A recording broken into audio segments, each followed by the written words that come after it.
Let's go. Cool kids step to the front. Cool kids. Too sweet sound for the click. Bitch, you don't work there. I feel like I need a shower just looking Gotta at get you. ready. What the fuck does that mean? Next on the prince. They ain't been the same ever since. What? Living pretty We well cut on the the head off cherry. You're gonna be single for the rest of your life. Brock Lesnar on the beast. Look at the heat. Sleep flex and Look at the repeat. heat. Whole new swag with a price on the tag. Coming live from the west to the east. Better recognize on the mouthpiece. See the power level got I get no bitches. Bring it down 10 on the daily. Feeling like Gresh unleashed. Greetings and salutations, ladies and gentlemen, boys and girls, non-binary pals, and everybody in between. Welcome back to the Gresh and Suela podcast. This is episode 29 of this, I can't even say illustrious podcast, but yeah, we're getting up there in this point in time. But yo, as always, I am the voice that does the most. Gresh. Joining me as always is someone who is bundled up because she might be sick, she might not be, I don't know. She looks like she's half asleep and all that good stuff, but she is joining me as always is the queen of rebels herself, Suela the Bandit. What's good with your family? I know you look a little sleepy. Nah, it's not sleepy. It's completely something else. That's why I'm very cold right now. very cold. Let's hope it's not COVID. All right. Oh, all no. right. All right. We cool. But she still, even though she's sick, she still decided to come join the party. Even though if it was me, I probably would have been somewhere asleep. But I understand where you're coming from. I understand why you do what you do. But I understand why you, the viewers, are doing what you're doing, because you are listening to us talk about professional wrestling and all that good stuff here on the Gresh and Suela podcast. We are inching closer and closer. It is December 1st, 2022. So we are inching closer and closer to the end of the year. We literally have two more. I'm still trying to process that. We literally have it's one. December? Yeah, facts. We literally have one more episode before our end of the year awards, which will be co-hosted by Mr. Highlight Reel himself, but we will be handling that. But before we do that, we got to still get through today's episode, and that is what we're going to be talking about this week in professional wrestling, from the fallout from Survivor Series War Games to NXT continuing to build to NXT Deadline to MJF, his first promo as AEW World Heavyweight Champion. I'm pretty sure Suela didn't really catch the modern stuff. She probably scrambled in there here and there. She probably caught up to it because she's a busy woman. But I got you guys covered on that front, but we got you covered on the headline for this week's episode, which is a retro review where we will be taking a look back at the SmackDown Iron Man match between Brock Lesnar and Kurt Angle for the WWE Championship. It's what they promoted. They promoted it as an Iron Man, a 60-minute Iron Man match, but we'll talk about it as we get there. But it was two beastie men. Yeah, exactly. It was two beastie men clashing it out, and I enjoyed the show more than I probably should have, mainly because I ain't seen two grown men fighting for you know how I am.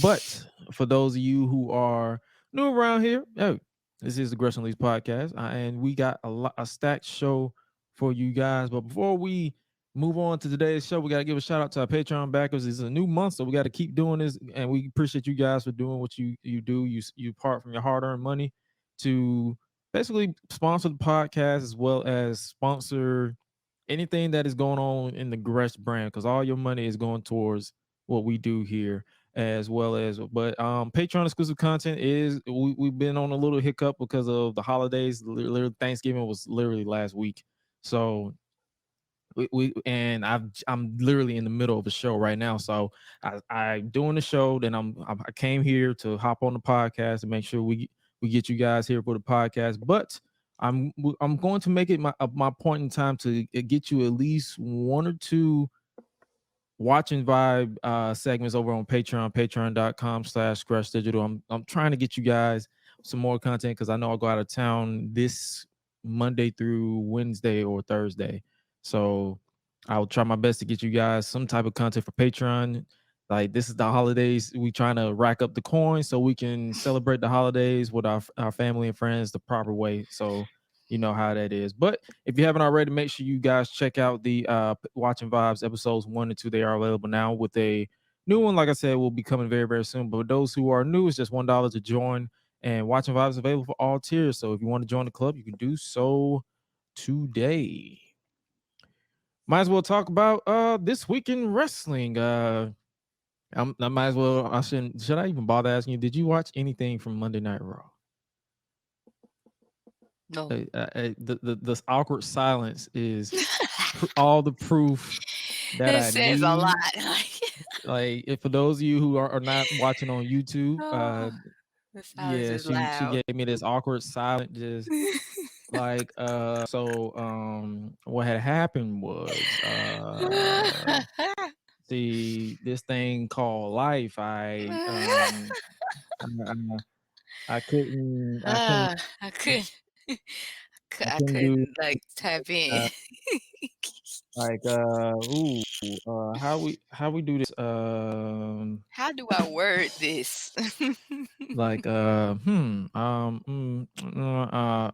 know Oh but man. I got you covered. We're not gonna really honor too much on it because we're gonna try to get to the oh, we're gonna talk about Raw. So they said no Raw. Yeah, we're gonna talk a little bit about Raw because we're gonna basically catch people up who don't watch it. It's basically the fallout from Survivor Series War Games, which we are actually reviewed here on the podcast. If you haven't already, make sure you check out that review. It was featuring highlight reel. It was a good time for us. But we started off the show with Becky Lynch kicked off the show by igniting a 3-on-1 brawl against Damage Control, and she held her own. Literally, she just whooped 3 grown women's asses all over the show. She was in the crowd. It was a nice little feel good moment. So shout out to Bob because Becky loves her some Bob. That's yeah, I know. Becky loves her some Bob. So shout out Bob. And Damage and Bailey practically broke the internet because she was wearing leather. Yeah, respectfully. Yeah, I'm not gonna Honda on that. Rhea Ripley and versus Mia Yim ended in a no contest. We'll talk about Rhea Ripley and Dom in just a second. Then we had the Judgment Day defeating the OC in an 8-person tag team match. They didn't really say mixed tag team, so I'm pretty sure they're trying to test the waters on I guess you can say the intergender era, but even though I doubt they will go all the way because of the sponsors and all this stuff.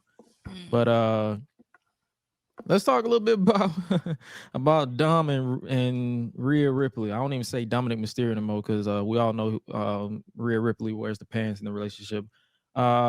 In a video posted by WWE on Thanksgiving Day, Dominic and Rhea Ripley showed up at Rey Mysterio's house, and the duo forced their way into the house when Rey tried to close the door. And we talked about it on Saturday with our Survivor Series post-show review, and they laid his ass up. During an appearance on the November 30th episode of WWE's The Bump, when asked to explain his actions, Dominic stated, and I quote, because he had his Christmas tree up before November. It was over. So this man whooped this man's ass because he had his Christmas tree up before November. Damn, Dom, you kind of grown on me with that line right there. He continued, honestly, he doesn't deserve to just be living peacefully. I had to live with his shadow my whole life, so I'm hoping to cast a big shadow over him and just keep torturing him as much as I can. Yeah, we're not gonna live in fantasy land, Dom. As I drink some water, cause my throat getting a little dry. But we're not living in fantasy land. Rhea Ripley was also asked about the situation, and she made it clear that they wanted to enjoy Thanksgiving with the family, but Ray shut them out. She said this, and I quote, "It was great. We went in there trying to be nice, trying to be civil. We were hoping that we could have a nice little family get together and just have Thanksgiving together, enjoy it. But Ray once again shut the door on Dominic. He disrespected myself and Dominic by closing that door. So I wasn't having it. Then, of course, he called me a name and Dominic snapped. That's what happens when you're a bad influence in front of the children at the table. He's trying to take the spotlight for himself, and we're not going to stand for it." First, he said the picture don't help the case. First, Joe Gacy and now Dominic Mysterio has grown on me a little bit. Like, they got a lot the way to go before I just start singing their praises. But if they do more stuff like that, then you got my attention. But until then, continue to do whatever it is you do. Next up, we had the Bloodline. It was Bloodline hours. Bloodline hours. Yeah, you had Jimmy Uso, Jey Uso, Sammy Uso, and Solo Sikoa.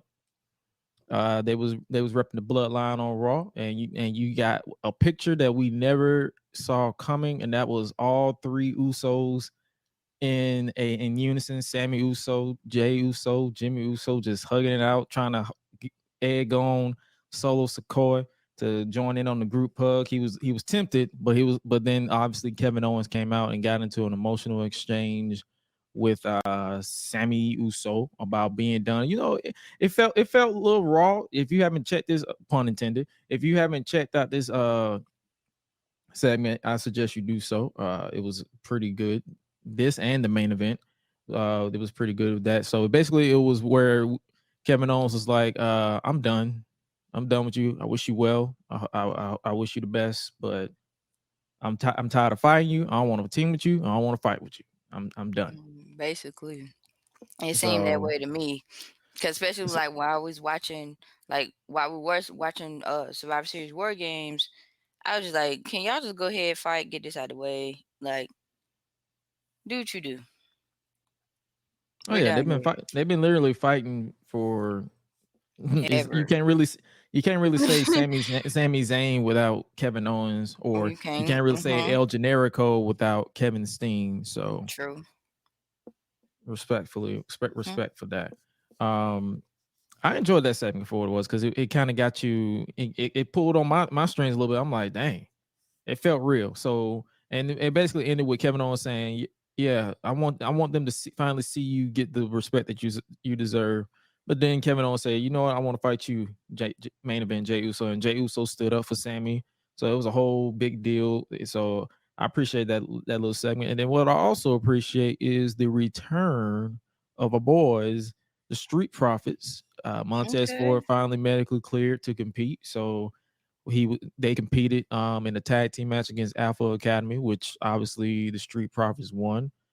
Shout out to Montez Ford for legitimately body slamming Otis.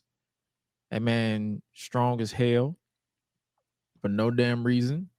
No damn reason at all. And also, speaking of no damn reason, WWE, I don't know what's taking y'all so long, but y'all need to start selling these Street Profits jerseys. Like y'all literally sitting on a a gold mine right now. And it's like, what's the point? What are y'all doing? Come on, get the merch. Like, look at the drip on this. Tripping me out. Like, yo, that's literally, you can literally make money off of that. So what are you doing? What are we doing here? Come on, son. Crazy. Obviously, the Street Profits picked up the win in that because it's their first match back. I doubt they were going to have them lose like that. And then Seth Rollins. Oh boy, this guy here came out dressing like a hoochie daddy.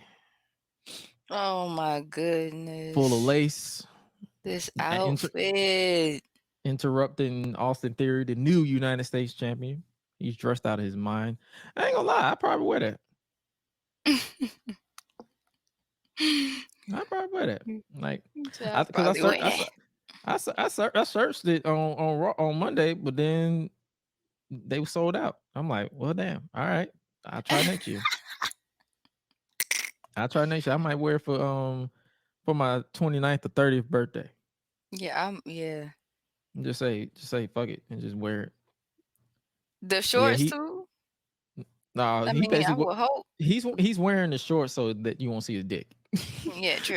Because all that is see through. Literally everything from top to bottom see through. Because literally, I wouldn't mind wearing something like that for my 29th or 30th birthday, but I would literally like turn into a dope dress, like for sure. You know what I'm saying? Because I'll wear that. Yes, I'll wear that. Let's get it. It's actually not that bad. That's what I'm saying. Nice. Dude.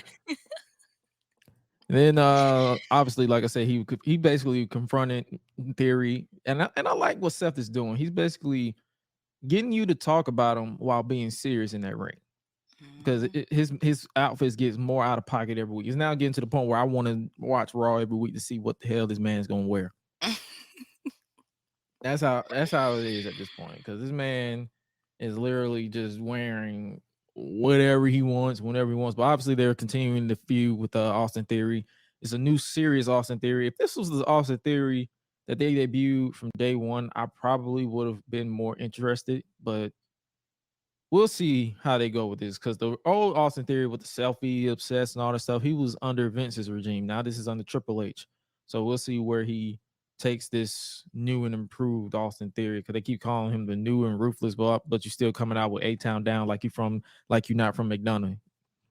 But anyway, yeah, so they basically continued that little tease there, and then we had Dexter Lumis defeating The Miz in a Anything Goes match to win a WWE contract and to finally get the money that he is owed from The Miz. So he finally got the coin. He finally got the bag. He was handing out legit $100 bills to literally almost every kid he can see. And I'm like, hey dog, I'm gonna need you to. And then he had this little C clamp on his head for some reason. Like The Miz put a C clamp on his head, and I'm like, what the fuck is going on? Why? But yeah, that was that. But obviously, Miz tried to take the money back, but then Johnny Gargano came out and helped him. So Dexter Lumis has a job and he has money. Now I'm gonna need him to go get his woman from NXT. I'm gonna need him to go get his wife and bring her to Raw or SmackDown. I don't care, because she's literally just chilling in NXT. I mean, she's doing something obviously, but she's just chilling. Then we had the Candice LeRae defeating Dakota Kai, King Coda. Sorry about that.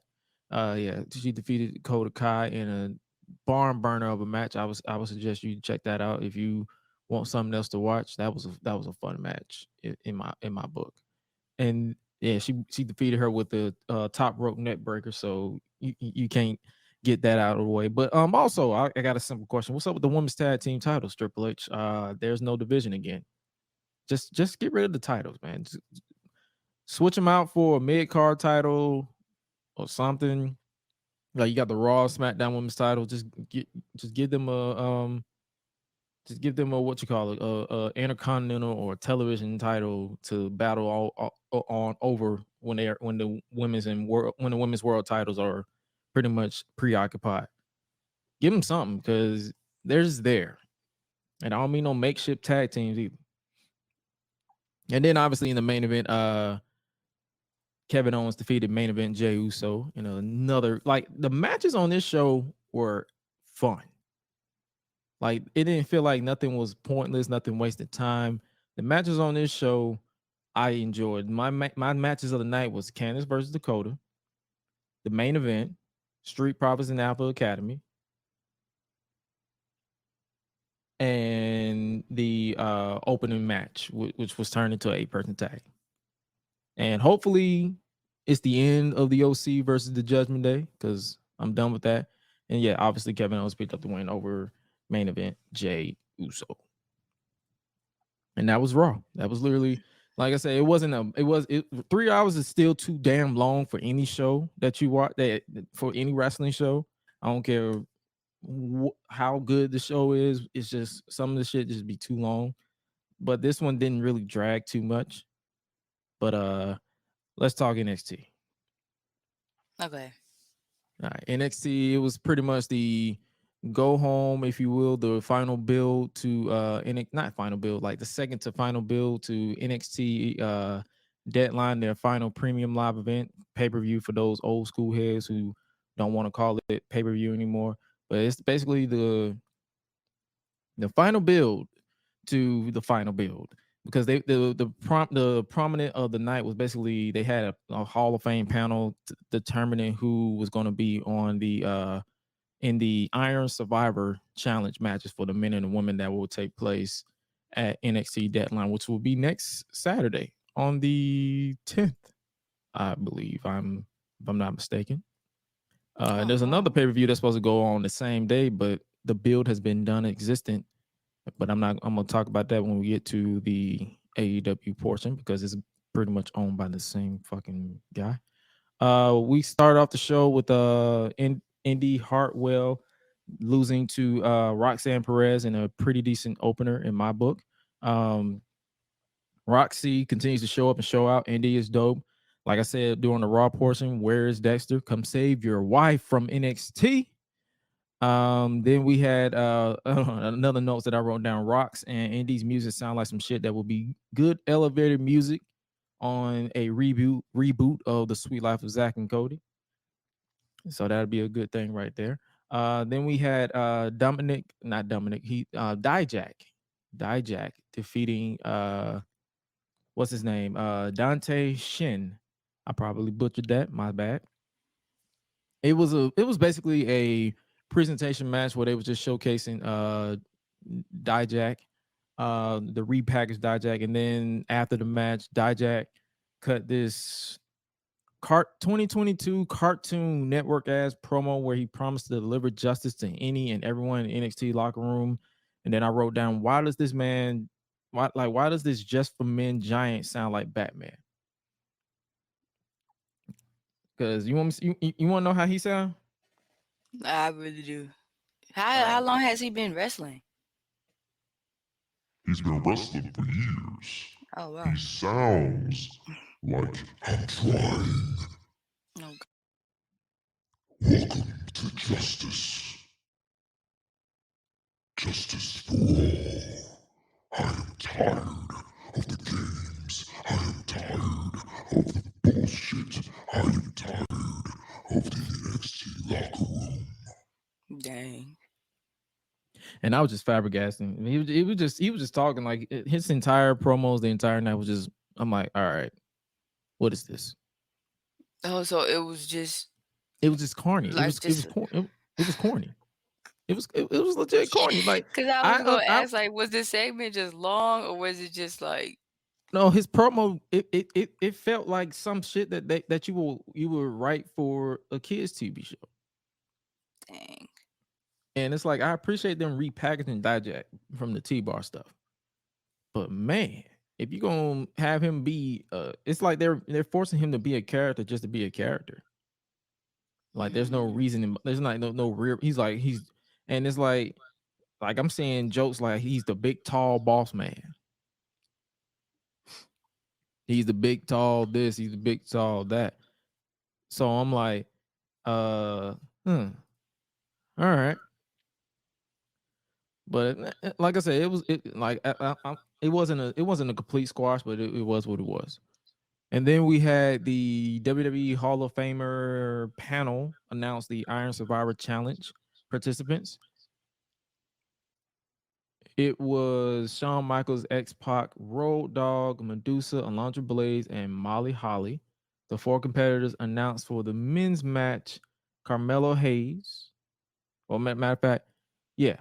I might as well pull up the graphics for the NXT deadline so people can know exactly who I'm talking about on the YouTube side. But for the participants for the men's is none other than, like I said, Carmelo Hayes, JD McDonough, big ass head, JD McDonough, Grayson Waller, and Joe Gacy. And then there's the wild card that will be announced. Like, I'll talk about that in just a minute. And then for the women's side was that was announced was Roxanne Perez, Cora Jade, Zoe Stark, and Kiana James. Now, with you probably saw the blank spot where it says wild card with one spot in both matches up for grabs and 2 respective triple threat matches on the go home edition of NXT, with the winners advancing to NXT deadline on Saturday. The graphic confirms it will be on Saturday.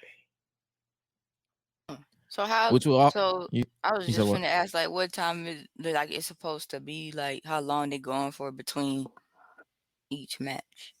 Oh yeah. So basically, it'll be 25 minutes per match for the Iron Survivor Challenge, where it's basically like if you've ever seen the Championship Scramble. Oh shit!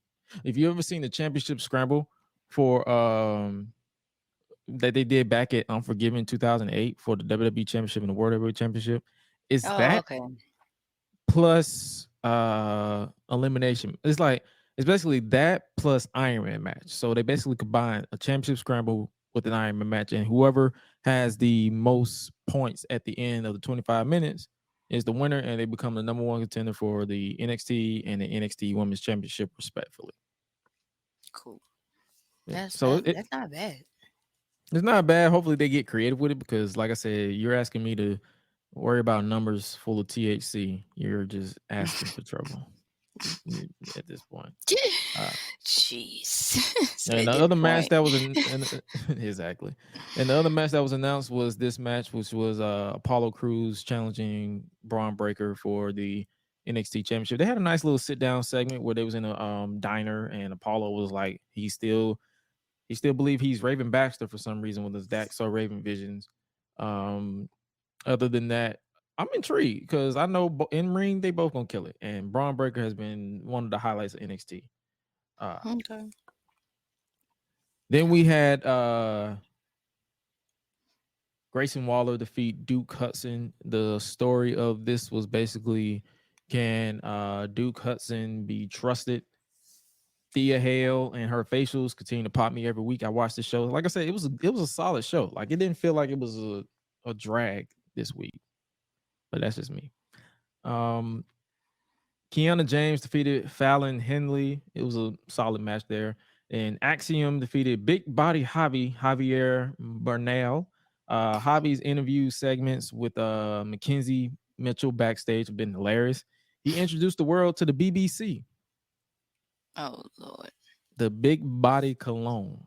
Oh goodness. The fact is big body cologne. That just oh gosh. Watch everybody else gonna start saying that.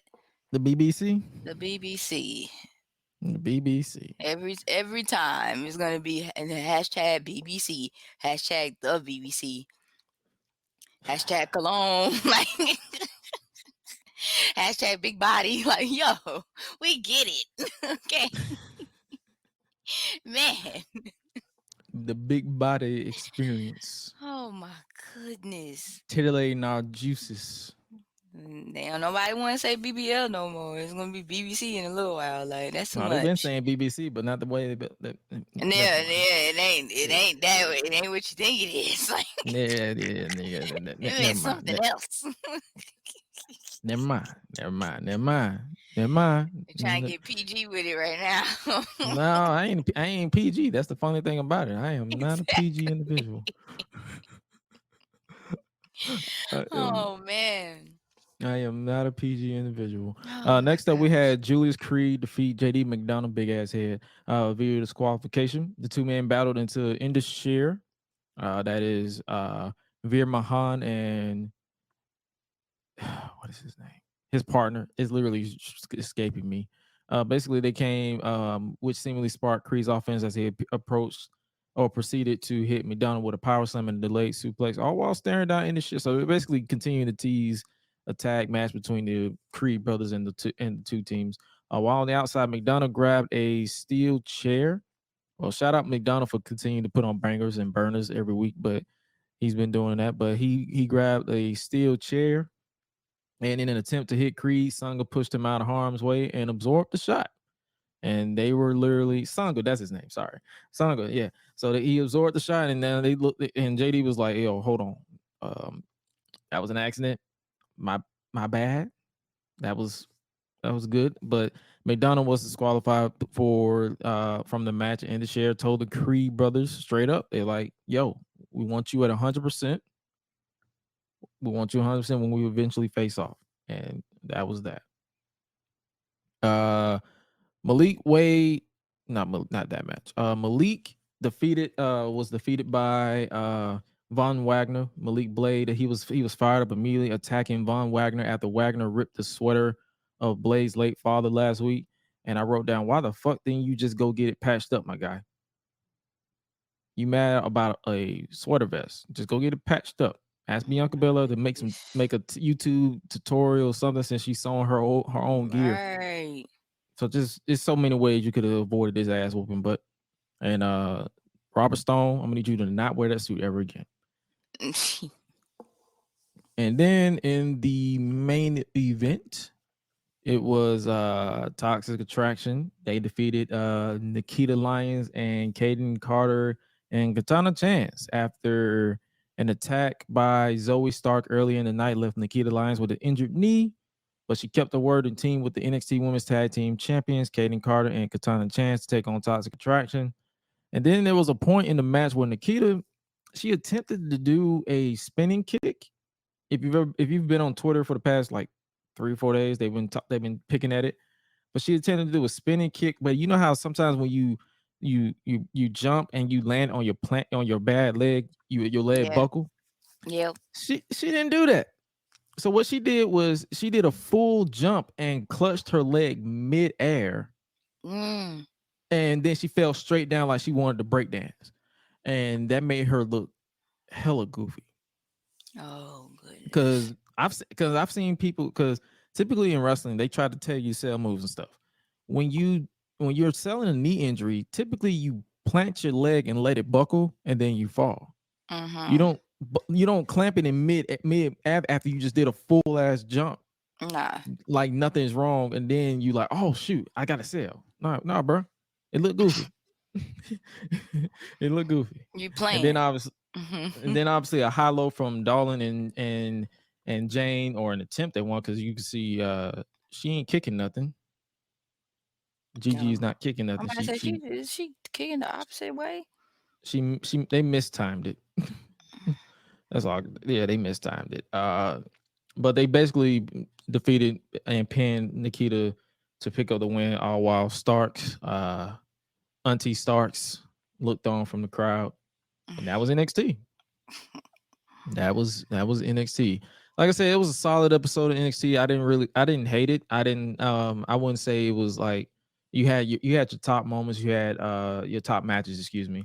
It was Roxanne Perez, the opening match, and then you had the Axum and Big Body Javi. And the character wise, they're all still pretty good and pretty solid. And hopefully NXT Deadline is a killer show. I know they got one more episode before the PLE, which is next Saturday, and hopefully it is a barn burner, if you ask me. Let's talk about AEW Dynamite. Boom, boom, light the fuse. Like the fuse has been lit. Boom, boom, Dynamite. Jon Moxley, he kicked off the show. He kicked off Dynamite. He said, I grew up about 90 miles from here. When I first started, I wrestled here all the time in the Salvation Army gym. That was a long time ago. This has been a crazy ass ride. You never know what's around the corner, but there are 3 constants in the world: death, taxes, and Jon Moxley. Man. There is nobody that can outwork me, out hustle me, out wrestle me, out bleed me, literally, because they bleed almost that's every fact. Or out sweat me. I didn't get a chance to watch this, and yeah, that's so accurate. That's an accurate depiction of yourself, Mr. Moxley. I am at the top of the food chain. I do what I want. I say what I want. This AEW ring belongs to me, and you can bet your ass there is not a man in this building that has the balls to come out here to look me in the eyes and tell me any different. And then Hangman Adam Page made his return for the first time since his concussion. His music hit, and Hangman marched right towards Jon Moxley in the ring, got in his face. Moxley said, "You sure you want to do this, man? After what happened last time? Oh, I'm sorry. Do you not remember the last time?" He basically mocked. He basically asked him to punch him in the face. That's basically all that Jon Moxley did. This is like provoke right here. He basically verbally provoked him, and they got into it. They got into it. Hangman decked Moxley with a big right hand. Moxley sent Hangman crashing into the barricade. Security ran down to pry Moxley and Page apart. And then there was a moment where Jon Moxley fell trying to run up the ramp, and I could not control my laughter at all, because he ran up. It was so much going on. He tried to run up the side, and then his foot slipped off the ramp, and he landed on the grail on where they do the pyro and stuff. And I just could not stop laughing. But I enjoy my brawls being sloppy, so I can't really hate it. It was Right. hilarious for me. And then obviously later the cameras caught up with them still brawling backstage, both men being thrown out the building. So that was their way to get them out the building. Then we had Blackpool Comeback Club's American Dragon Bryan Danielson defeat ROH IW AAA World Tag Team Champion Dax Harwood. The only thing I wrote down was this was a clinic. Both men should take a bow. I didn't bother taking notes. It was literally everything you can ask for in a classic styles of matches. Like it was hard. It was literally just two grown men whooping. Literally, that's all I can. That's how best I can describe this match. They were just whooping each other's asses for no reason. And I wrote down. I said I think Bryan Danielson should come out to the Mozzie and Fetty Wap remix of this song, because they did a remix of Bryan Danson's "Born for Greatness" song, and I Oh listened my to it. It's on my playlist. I'm gosh. like, they should come out. He should come out to that at the pay-per-view. He should get them to rap him out to the ring at least once or twice. Tony Schiavone was backstage with Absolute Ricky Starks. Starks said, "I would like to make an announcement. I'm entering myself into the battle royal that will take place next week, and I'm going to win it because I'm coming for everything you have, Max. I'm coming for your spot, everything you have. Guess what? I'm owed that as well." And I wrote down, I forgot the Dynamite Diamond Ring was a thing. Renee Paquette was backstage. Oh, not backstage. She was live via satellite with the Jericho Appreciation Society. And you guessed it, the Blackpool Comeback Club, being Claudio Castagnoli and Wheeler. And I wrote this down. I didn't bother writing down anything they said. I simply said, oh my God, this shit is still going. Please shoot me. I was just gonna earlier. I was just gonna say, okay, like they done start off, they got turned up, and as soon as you said that, I was like, okay, wait. Like as soon as you started calling like a couple names, I was like, oh dang, like well, this is Jericho about to Appreciation like take a Society turn. and the BCC, they're still a thing. Claudio says he needs to beat Jericho at Final Battle because if he doesn't, he must join the JAS. And I wrote, that's news to me. So that is a stipulation. If Claudio loses to Jericho at Final Battle, which is, you guessed it, on Saturday, the 10th, he must join the Jericho Appreciation Society. So the Blackpool Comeback Club is practically crumbling within. Oh, hell Then Wheeler Yuta said at Final Battle, because he was there too for some reason, he said he's coming after the Pure title, and Daniel Garcia basically said, okay. And I said, okay, let this end at Final Battle. Okay. Please let this end. And then I wrote down literally after all the entire segment, I said, two things I wrote down. I said, wait, Final Battle is Saturday with little to no build. I said Final Battle's next Saturday, and there's only 2 matches announced. Well, now 3, because I believe they just announced Mercedes Martinez defending her Ring of Honor Women's World Championship against Athena. 3 matches. More than likely, the show's gonna cost like $50, give or take. I ain't paying that shit for three matches. That's what I'm finna say. I'm about to say nothing. $50 for who? Ring of Honor. I need that 50. Bump that. I got weed to buy. Okay. I need that $50. Like, you tripping right now. Damn, I'm not. Nah, I'm good on that. And then we had Ring of Honor World Television Champion and TNT Champion Samoa Joe defeating AR Fox in a TNT Championship Open Challenge match to retain his title. First off, shout out AR Fox. Congratulations are in order to AR Fox for signing with AEW as of Wednesday afternoon. He's officially on the roster after years and years of training so many incredible talents, the likes of Alex Kane, so many names that like anybody who's came through Atlanta knows who and trained at AR Fox's school here in Atlanta. So shout out to him for being signed, and I enjoyed this match because Joe was still being a troll. Every time AR tried to do some high flying stuff, he moved out of the way. Shout out to him. Samoa Joe basically AR fought at the closing of the match. AR jumped off the top rope, but Joe walked out of the way. He literally did his walking gimmick, and Samoa Joe landed a muscle buster on AR Fox and pinned him. And then Samoa Joe, after the match, he said, "Ladies and gentlemen, I would like to welcome you to a new and glorious era, for I am the one true king of television." Wardlow appeared on the screen. Wardlow said this, "I hope you enjoy playing the role because I'm coming for what's mine, the TNT Championship. This is Wardlow's world." So they're more likely going to do this match again, either on TV or on a pay-per-view one-on-one. We'll see how that goes. And then William Regal walked down to the ring. "Ladies and gentlemen, your new AEW World Champion, Maxwell Jacob Friedman."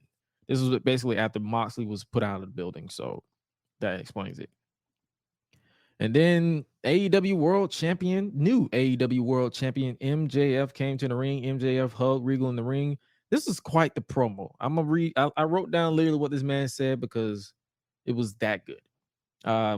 MJF said this: "I know you people aren't very bright, but when the best wrestler on God's green earth is holding the microphone, you keep your hillbilly mouth shut. Never change, Max. I'd like to tell you all how our unholy union came to be. Right after the firm attacked me, Regal sent me an email. It said, 'Maxwell, I see the potential in you to become the greatest villain ever.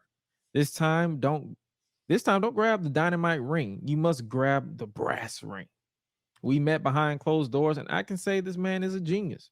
He told me to use the brass knucks. He didn't just want me to beat John Moxley. He wanted me to leave Moxley with an emotional scar so he wouldn't forget the day he was outsmarted by MJF. Now let's talk about the firm. I kind of respect the firm. They saw a weakness in me, and like sharks smelling blood in the water, they attacked. I would have done the same thing. If I ever harbored resentment, I wouldn't go after them because it takes effort. I'm above that. Speaking of things I'm above, let's talk about this belt. When I became the AEW World Champion, I promised I would make changes around here, out with the old and in with the new. When I look at this title, I see something that needs an upgrade. It's tacky, it's ugly, and it reminds me of the people who held this belt before me. This version of the title, much like all of you, is garbage. Mr. Regal, if you be so kind." Max then proceeded to throw the belt out of the ring, and he unveiled a new big Burberry belt. It was his, like, you know, the fabric of Burberry and all that stuff. So he's basically revealed his own version of the AEW World Championship. MJF continued, "Let me introduce you to the Triple B." And I'm like, the Triple B, the big Burberry belt. This is now the most important, most prestigious title in all of professional wrestling, all because I'm the man holding it. No one, and I mean no one, deserves to be recognized as world champion except for me. And when he said that, I was like, so are you going to feud with Chris Jericho? Because I'm pretty sure he calls himself world champion with the Ring of Honor world title. Anyway, not any of the pieces of trash you guys push for. Not fake tough guys like Eddie Kingston, fake tough guys like Ricky Starks, and the worst of the worst, fake wrestlers like Bryan Danielson. No offense. In comparison to me, Bryan Danielson couldn't wrestle his way out of a paper bag. Mr. Regal, you tried everything you could, but people can't be helped. And I wrote down, "Are you sure, Max?" Because I'm like, bro, all the people you called out can more than likely whoop your ass. I'm like, there's no way for that. And he continues, "Speaking of people who can't be helped, here is a message for everybody on my show. As long as I am in this company, you will never know what it's like to be on top, all the way until the bidding war of 2024, when I will use Triple B as a bargaining chip." And the more this man said bidding war, like the more he keeps saying bidding war 24. I'm just basically going to start saying, "Stop the cap." Stop the cap right now. Stop the cap. No bullshit, bro. Cap. Man, You telling me too much. I'm like, at this point, I expect you to literally it almost feels like it's a spoiler now because you just You're stop the cap. giving information. Just stop talking. Just stop talking about it. Like, It's just do great. what you do. Stop talking about it. Just do it. I don't want you to just stop. You know how they say that? What's that quote that some people say? Like, it's better to move in silence sometimes. It's better to let your actions speak for yourself and not speak out loud, because if you move in silence, you will get a better chance at success than talking out loud and everybody betting against you and you fail. Not only just betting against you and you fail, but then they cop the idea too. So there's that. Like, just shut up. But then that kind of fits his character too, because he's full of shit character wise. Like, he's full of shit. So he's going to brag about that, and then when it doesn't happen, he's going to make an excuse. That's literally the character. Do I see MJF going away from AEW in 2024? Maybe. I doubt it at this point, because you're talking about it too much. And that's the one thing about wrestling. When you talk about it for so long and so much, I'm gonna start second guessing you. But we'll see. Let me see. He continued with let me make sure I got okay. He said he continued, if I'm being completely transparent, come January 2024, I don't even know if a wrestling company wins the war, because I'm getting sick of looking at wrestling fans on a weekly basis. Maybe Hollywood wins. Cap. But I'm not deaf. I know there is an interesting amount of you who were over the moon when I became champion. Sure, you can say that. But just call me Mystic Max, because I predict you people are fickle. Because soon enough, you'll say I'm boring. I never wrestle. I always talk. He constantly makes his opponents jump through hoops, which is factual information. You literally did that in your feud with Cody and your feud with Jericho. Is literally the same shit. You did it with Darby. It got boring after a while. I'm just gonna be real. And to those people, I say great, but you people will tune in every week. Not Swallow.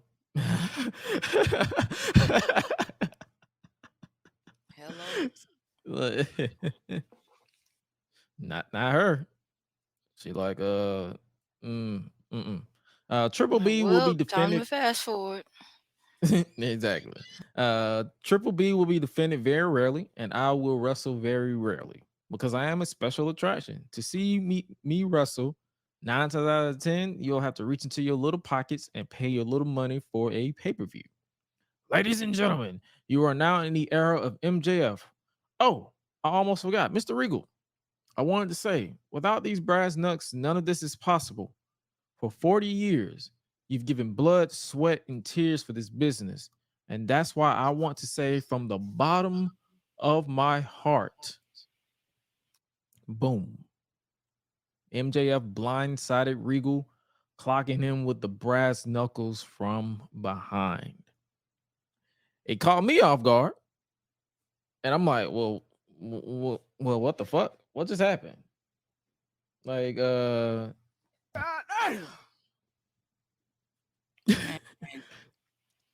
he basically said, MJF said, you said I had much to learn, but you made a deal with the devil. MJF then quoted the email Regal sent to him again as a way to pay him back for almost killing his dream. And he basically said, call me when you had. So he basically did this. If you remember the promo he cut a few weeks ago, where he was reciting the promo or the email that Regal read to him, he basically said, you just got played. You got played by the devil. That's that what it looks like to me. And then Bryan Danielson sprinted to the ring to check on William Regal before he was stretched out of the ring. And shout out to the Public Enemies podcast, because they said Regal sold this attack like a Family Guy character. Oh God! You look how he was propped like that, like his legs out. They say he sold that like a Family Guy character. So they said shout out to him for that. So that made me bust a gut. That was hilarious. Absolute Ricky Starks defeated Ari Daivari in the next match. Willow Nightingale defeated Jericho Appreciation Society's Anna J. AS. And I wrote down, what the fuck did they do to Anna J? She's just there. Like she was getting some momentum, and then they just put her in the JAS, and then she's just there. But Willow won, so that's a plus for that. Anna, well, after the match, Anna Jay and Ty Conti, because she was out there for some reason, was hugging, and then Ruby Soho's music played, and Ruby appeared in the ring behind Tay. Ruby and Tay began to brawl, but Tay got rocked with a headbutt from Ruby. Ruby smashed Tay with a destination unknown on the ramp, and now she is back. So she's back for revenge for Tay breaking her nose during their match at that pay-per-view during the summer. I believe it was All Out. It might have been All Out. So much shit went down at All Out. It could have been there. But she's back. So I was happy to see her back with that. Next up, we had the TBS Women's Championship celebration with Champ Jade Cargill and the baddies Red Velvet and Layla Gray. And when she walked out, I said Jade Cargill. And I was embracing my inner Monty Brown. Monty Brown. I thought, and the reason why, because she came out just like this. I was behooved. I was thrown off. She came out dressed in what appeared to be just money. Like it was literally money. Like nothing else was on, just money. But when she started moving and talking in the promo, I saw her shoulder move. It was basically skin tight jumpsuit with money covering her, parts. Yeah. It looked like a bikini, and I heard nothing she said. I was just stunned locked the entire time. So I had to. So basically after this, let me take this off because I'm getting stun locked again. After watching it back with my eyes closed, I had to watch the segment back with my eyes closed because I'm like, visually, I'm not paying attention.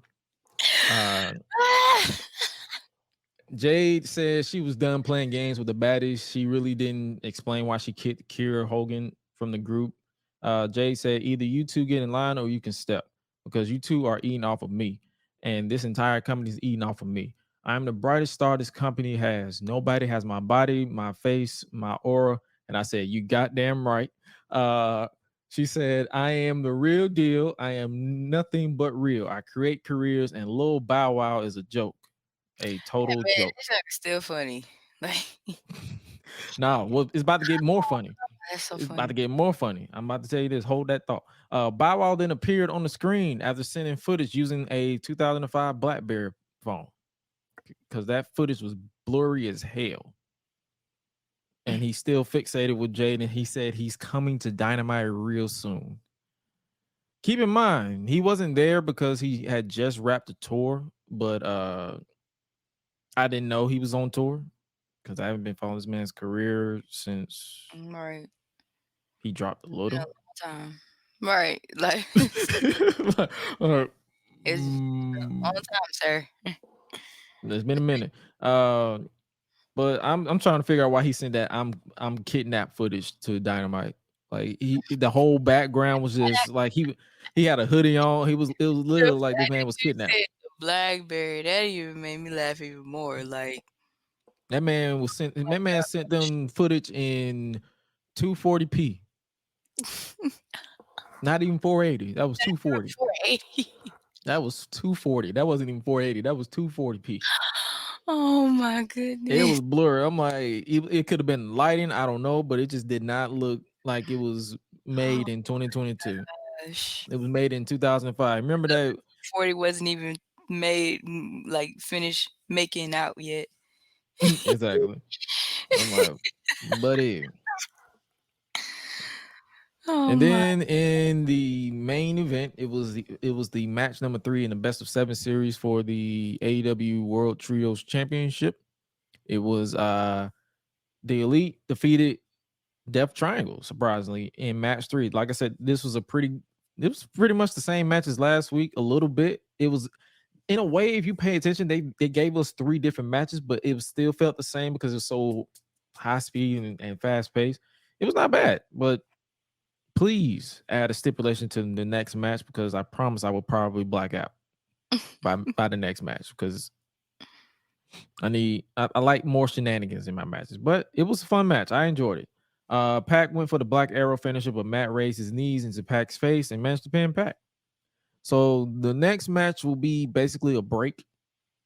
It will be the next match will take place in 2 weeks at Dynamite Winter is Coming. So they won't be next week because I'm pretty sure they're probably going to use that to do last minute builds to Ring of Honor Final Battle, because Tony Khan still ain't gave Ring of Honor a TV slot or YouTube, so whatever. And that was pretty much this week in professional wrestling. Like I said, this week I didn't hate this week. I actually enjoyed this week a little bit. You can check it out if you haven't already. And that is our segment. You stupid dick! You done lost your damn mind, and I'm gonna help you find it. Shut your mouth. All right, ladies and gentlemen, this is the part of the show. It's pretty much brief, but it's the part of the show where we pretty much submit unpopular wrestling opinions over on Discord, discord.com, Gresh Digital. It is something that I hope you guys can do more over time. We only got one submission this week. I'm once again switching it up, asking some out of pocket questions or whatever. But this person has no interest in seeing Sammy defeat Roman Reigns for the World Championship at WrestleMania, because I'm pretty sure if you've been on social media, a lot of people have been hyping that up, saying, "Oh, what if it isn't Cody that goes against Roman? What if they do basically a Daniel Bryan WrestleMania 30 match and let him get so over to where he upsets Roman for the title?" This person has no interest at all. Do we have any interest, and why? I guess I can start with you. Do you have any interest in seeing Sami Zayn defeat Roman Reigns? Your unbiased opinion, not your bias towards Roman. I mean, like, do you long term wise, do you have any interest of seeing Roman lose the title to Sami after 2 years? Like, I kind of don't want that to go down like that. However, in the event, I kind of would want to see, like, how far, like, could Sammy go with it. If he's given that opportunity, I'm not against that. I mean, that'd be cool. Like, that's another, elevation in his career. Like, that's not, a bad thing. However, you know what I'm saying? Like, it could be a twist to it because, let's not forget, like, you still got Jey Uso. So, main event Jey Uso. So, I mean, who's to say if, like, let's say, like, prime example, let's say, like, if Roman leaves, because I know eventually he's going to do that. But if in the event, when that time hit, like, who's going to step up and keep it going? So, like, I wouldn't mind it if it happens to be to a point where if it go down between Jay and Sammy to get the titles. Like, I'm just saying, or it's just a lot of it feels like a lot of what ifs in my opinion. Yeah, it's pretty much, as wrestling fans, we're pretty much that's all we do is speculate and see where we can go with this. But as far as my interest, for a short term, I want to see it, like you said, what they do with it.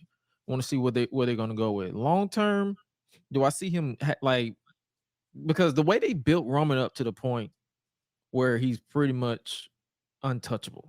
When whoever takes him down, they have to build whoever takes him down to the point where it doesn't feel like a downgrade, if that makes sense. Right. Like, it needs to be believable. And Sammy feels believable for a feel-good moment, but as somebody who's long-term and just somebody who I see being the next face of the WWE, no, I don't see that. I want to, but I don't see Sammy as like that's what I'm saying. They pretty much built it up to the point where the next person to take the titles off Roman has to be a big deal. It has to be. He has to be the next face, the next person to do interviews and all that stuff. Whatever Roman does now, they has to be able to where Roman takes that step back. It has to be big. And I can see them building Cody up to do that. I can see That them makes sense. building Kevin Owens up to do that. But Sammy is like, I'm not finna discount Sami Zayn's worth because I wouldn't mind seeing him get his flowers. I wouldn't mind seeing him getting because he's been pretty much one of the brightest spots of the WWE besides Roman in the Bloodline and Sasha and Bayley when they were together was Sami Zayn. His conspiracy theorist gimmick in the Thunderdome era was some of the most entertaining stuff looking back in hindsight. And then when he joined the Bloodline, he's been one of the most talked about and most like down to earth people to keep you interested in that I guess you say faction, because it was getting to a point where you were questioning, or it was getting to the point where it was getting a little repetitive with the Bloodline. So now that he's there and he's making Roman important while also making the others feel important. Just as much. We can give him his flowers and give him and take the title of Roman, but if I will only accept that if it was just one title with Roman. They have two. Yeah, that's what I mean by that. That's why I'm glad you brought that up, because like I literally was like, I mean, maybe one is cool, but two, that's a lot. That's what I'm saying. It's like That's they really, need like pushing it. They're gonna have to have somebody to step in to the point where Roman be like, okay, now I could go. I'm not worried. They need to get to that point where they need to ununify those titles, because it's he like, yeah, I could go home. I can chill out now. like if I'm this good. was just to me, if this was just the universal title, I wouldn't be like, oh, okay, but Raw desperately needs a world champion. Yeah, that's true. Like, shout out to the US title. They've been trying to make it as important, and it is important, but that world title though, that's the world title is a whole different ball game. So, but yeah, that's our thoughts on that, on Sami Zayn becoming, I guess you could say, becoming the next person. Like, some people don't have interest, and some people do. It's interesting to see where they go from there. And that was your unpopular opinion / I guess say out of pocket. It's pretty much gonna become an untitled theme, untitled segment, because at this point it's just whatever we feel like talking about. But you guys can always submit it over on Discord. I typically try to add everybody in the Discord to submit their questions in that certain thread. And if you don't, you can always join the chat here live whenever we go on YouTube, and you can give your unpopular opinions, and we'll react to it.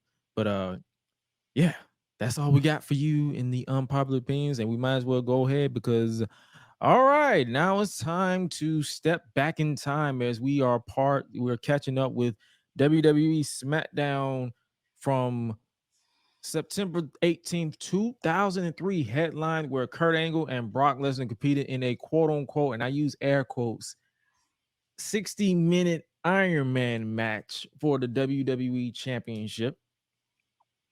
We kicked off the show with Vince McMahon in front of, well, before we start about this, what did you think, in summary, without giving too much away, what did you think about this show? I kind of low-key liked it. Okay. I did too, because and one thing I noticed, like, they was trying to the most important part of this entire show was the main event, so you can tell that anything before they was trying to rush through. You can kind of pick that up immediately. I was rushing through some of it too, I ain't gonna lie. You really didn't. The funny thing is, you really didn't have to, because when I watched it when I got off from this show, I literally watched it today. And I sat down and I'm like, whoa, this show's over, because it was that quick. I didn't have to speed through it. I didn't speed through nothing, but I did take some notes though, so prepare for quite the show. We kicked off the show with Vince McMahon in front of the backdrop that you'd see if you're taking prom pictures. It was blue, and it just looked weird. He said this, and I quote, "Whether you're an avid WWE fan or not, for the first time ever on broadcast television, you will witness two incredible world-class athletes attempt to raise the bar on their predecessors and challenge those who would dare to follow. SmackDown presents the 1 hour Iron Man matchup. Tonight, you'll see the first Olympic gold medalist in WWE history, Kurt Angle, the champion, challenged by Brock Lesnar. Nice little hype up there. Until just as Vince finished, The Undertaker interrupted and stared a hole in this man, reassuring him that he's not here to interfere in the Iron Man match because he got too much respect for the championship than that. But I got no respect for you because I know it was you, Vince. It was you that sent Brock after me in my title match against Angle. And you know me well enough, Vince. I don't forgive, and I sure don't forget. Vince's dramatic ass looked like he pissed his pants again. Right. And, like, dude. And then after that, we got the SmackDown cold open. Yeah.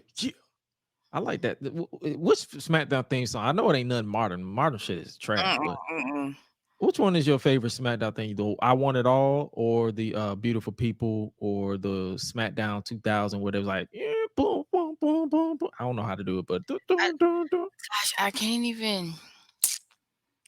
I can't remember it. And I ain't gonna lie, I do like the old version, like for sure. The Beautiful People. It probably is that. I probably have to hear the beautiful people again, or it's probably like the one that came a little bit after that. But the one I gotta figure it out. When I find it, then I'll know exactly. We'll probably dedicate a moment where we just try to rank our favorite. I know one thing. I do miss the fist, because right now we got is the Big Titan drum.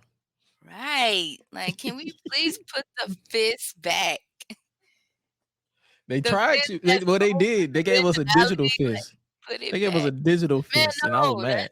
That's not fun. Like, I was mad, bro. But I like this theme song. It kind of got me hyped. I want it all. That's the sex. What's up, sex? Salt. I want it all. The best. Come on. Yeah. I was like, oh yeah. And then I had to think about it. I was like, oh yeah, this was another intro of theirs too. I feel like SmackDown had like 20 of the same intro. So, like I was like, is this the same song? Like, no, the last show we reviewed, it was the Beautiful People, because it was 2002. I think they changed to I Want It All in like the end of 2002 to like 2003, something like that. Because SmackDown comes to you live from the RBC Center on the campus of North Carolina State University, with Michael Cole and Taz on commentary, hyping up Lesnar versus Angle in the main event. Kicking off the season premiere of SmackDown is who's that jumping out the sky? R.E.Y. Mysterio. SmackDown is cruiser. Let him do a throwback when the Royal Rumble hit next year. I'm gonna need him to go ahead and hop out that stage. Do that. Like, come on, man. Come on. Need him to tap back in time and do that for the Royal Rumble. Hop out the stage. You got them Detroit Become Human knees. Come on. Old school music. Bring that back. You got them knees. We know you got them new knees. So come on now. Hop us out. Yeah, the new knees. But it was announced that this was being a tag team match with his partner, Chris Benoit. Their opponents are Tajiri, while hyping up the upcoming Cruiserweight title match on the next episode. And the man beats Rhino. That was interesting right there. The match was Benoit started the match with Tajiri, a little stiff exchange between the two until Benoit got caught in the tarantula with the ref holding Ray back. And then the heels got the one up on Benoit. Rey Mysterio made the hot tag and went crazy on the moves, floating all over the place like a little hot air balloon, just saying. You call a hot air balloon.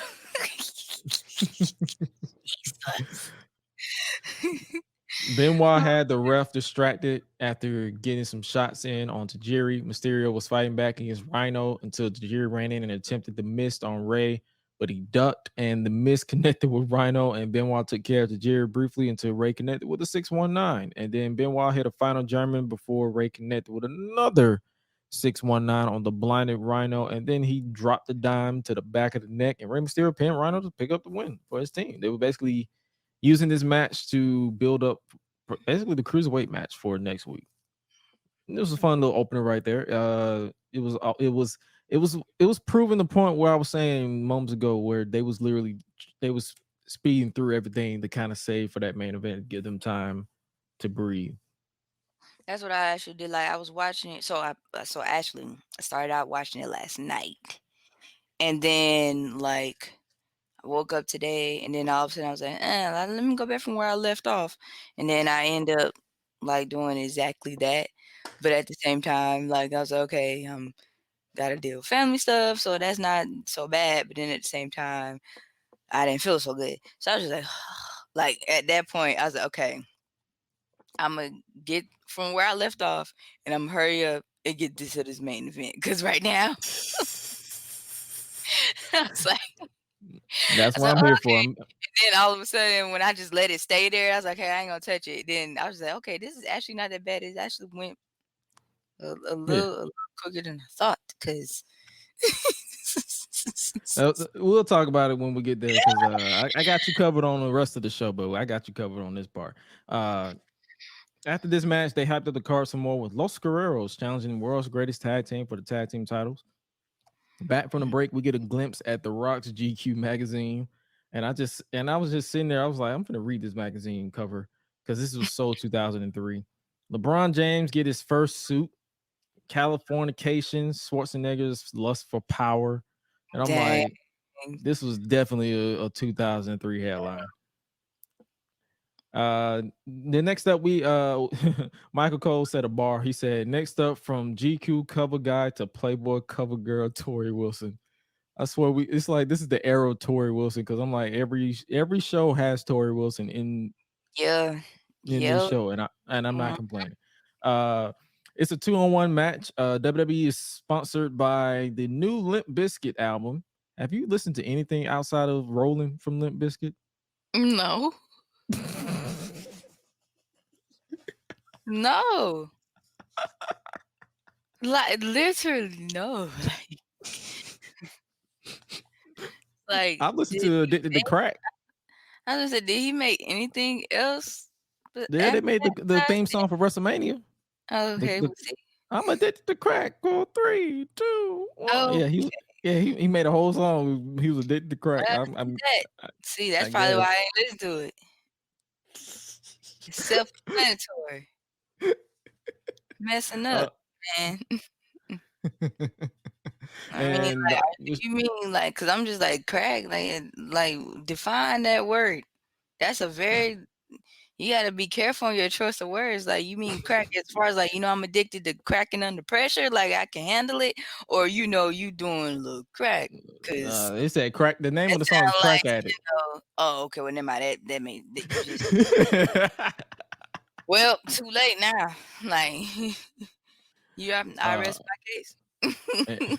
The show is also sponsored by WWE WrestleMania 19, the video game for the Nintendo GameCube. Have you ever had a GameCube?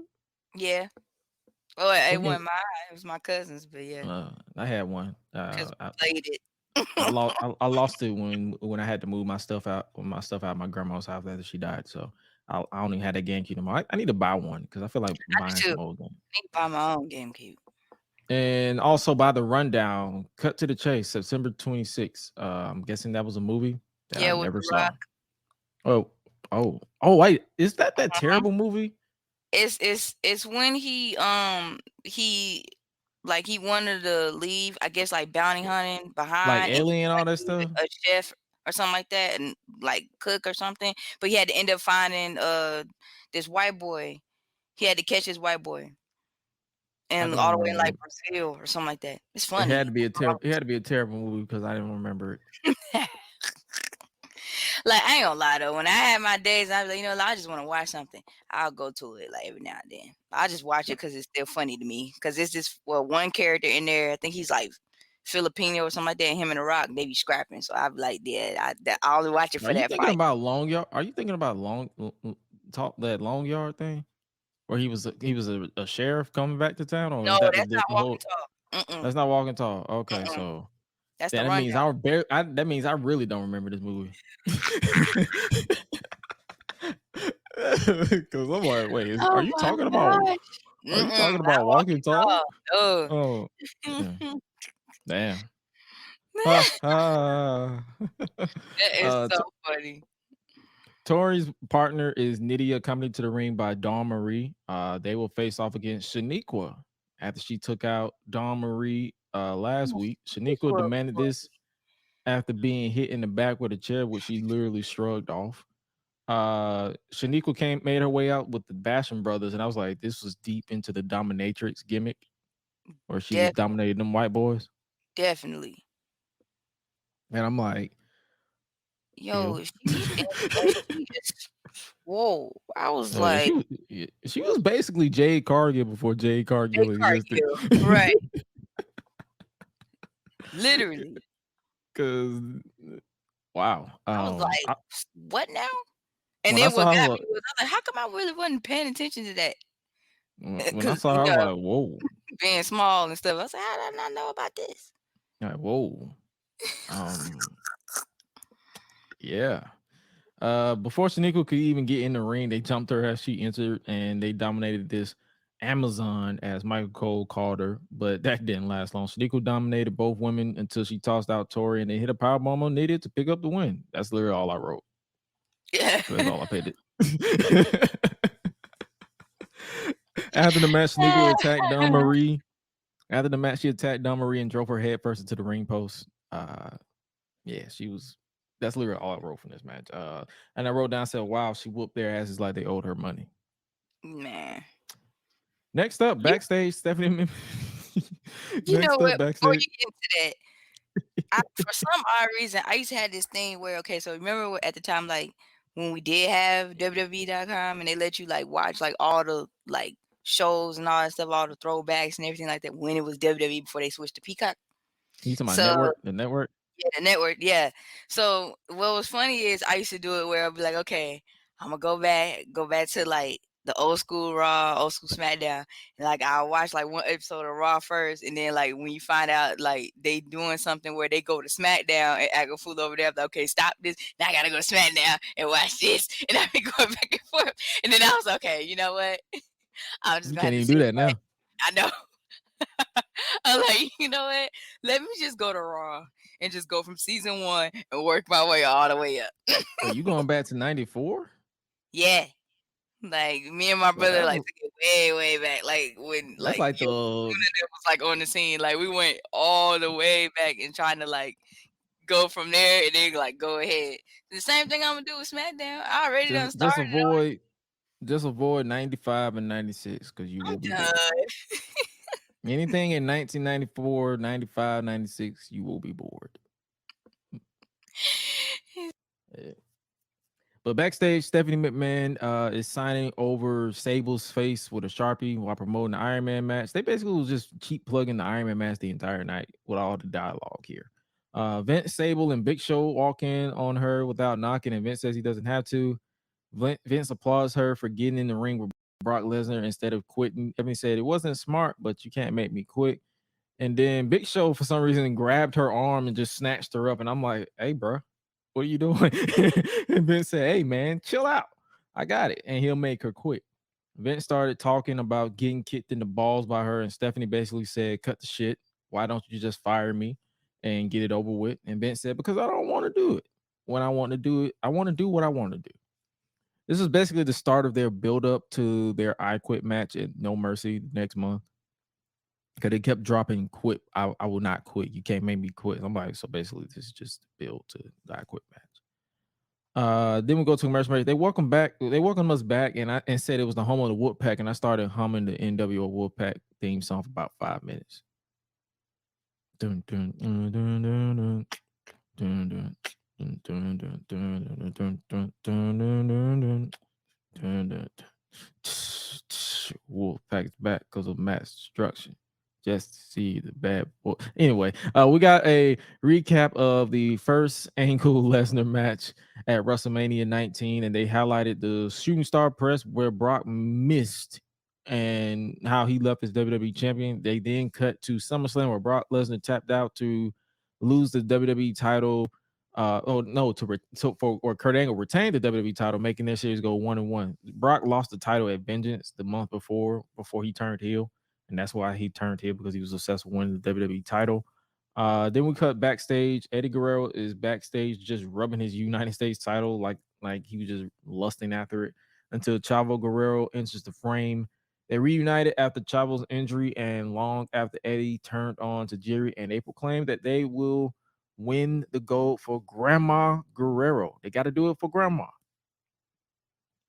WWE Rewind is brought to you by THQ's WWE WrestleMania 19. They showed the ending to the parking lot brawl. Have you seen that parking lot brawl in a minute between Eddie Guerrero and John Cena? You're muted.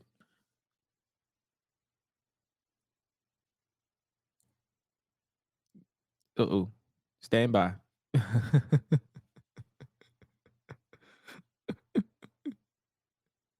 Did you press the button? Can you hear me now? There you go. There you Okay. go. Like, whoa, wait a minute. Let us try that one more time. Did you see the parking lot brawl between John Cena and Eddie Guerrero for the US title? I saw a little bit. I haven't seen that match in a minute. We might watch that for the next watching vibe. Because Okay. I haven't seen that parking lot brawl in years. I think the last time I saw that was 2015. Okay. So it's been a minute. I might have to just refresh it all over again because I remember watching it like when I was like little, like all the way through. But then it's like when I think about it, like to like now, I caught like maybe like a little bit. When I like try to like go back and like watch it all over again, I caught like a little bit of it. I'm like, Gotcha. I'm like, Gotcha. I'm gonna have to do that. Just sit and just reminisce.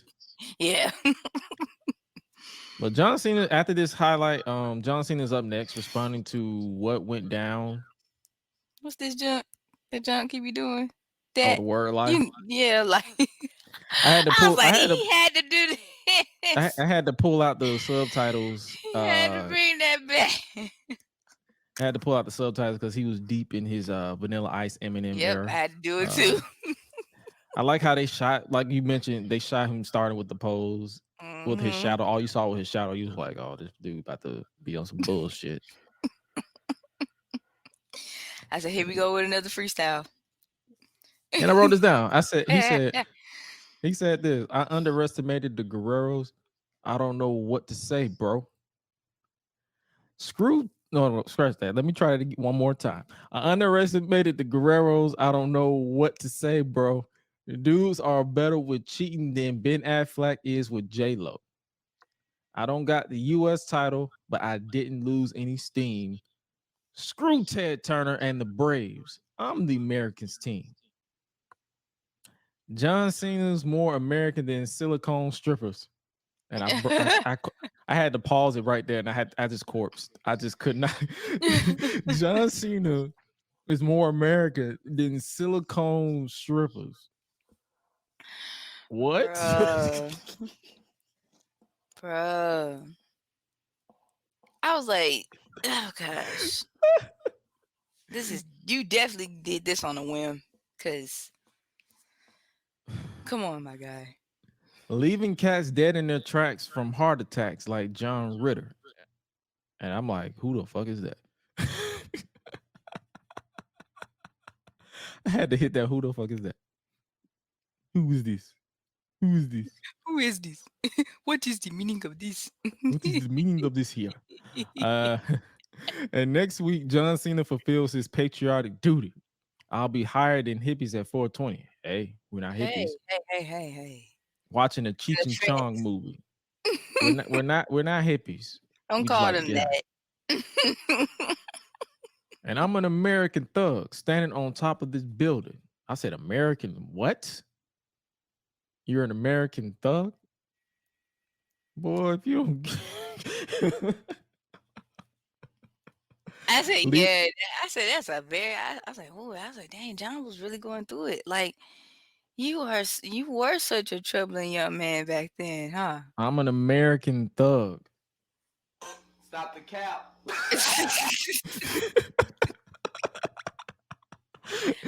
Whoa. Stop the cap. I'm an American thug standing on top of this building, leaving all the opposition dead like Saddam Hussein's children. And I just stared like, yeah. huh? And what was crazy is like I liked John Cena growing up, and I was just like, whoa, like I think the reason why I stared was guy. the reason why I stared is because didn't he announce at Extreme Rules one year that somebody was terminated? Wasn't it? Wasn't it I him? think he did. Was it Saddam Hussein at Extreme Rules like 2011 after he won the WWE title? He just stood on an announce table and started and announced that America terminated or brought someone to a permanent end. Like he did that shit. I'm like, bro, you announcing this shit before everybody else knows Right. what? But this was literally a 180 from that. This was a 180 from that. And then after reading all that, he ended with the word life thing. After reading all that, all I wrote was, "What the fuck are you talking about, Jonathan?"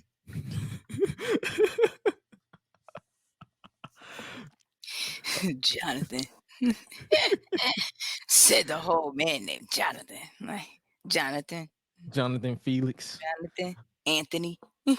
Anthony Felix, Oh, Cena, Jonathan whole Felix government, like Junior, like a junior at that. damn, Like, come your daddy on, did you like that? All right. come on.